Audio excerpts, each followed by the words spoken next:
بنقول خلاص انا هطلع عليك دلوقتي ماشي وبعدين نتكلم بعدين انا هتكلم انت تشوف خلاص تعالى تعالى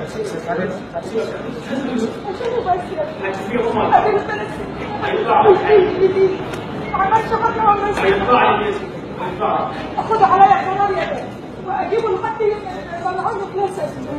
اخش عليه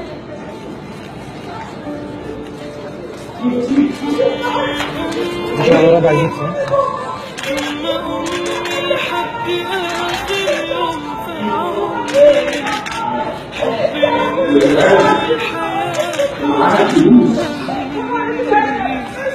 اللي كتر خيرها داب خيرها في دمي وعايش بيه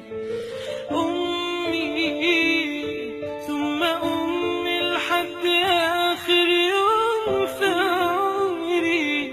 حبي من أول حياتي وهم همي اللي كتر خيرها داب خيرها في دمي وعايش بيه أعمل لها تمثال يلي طيبة قلبها فوق الخيال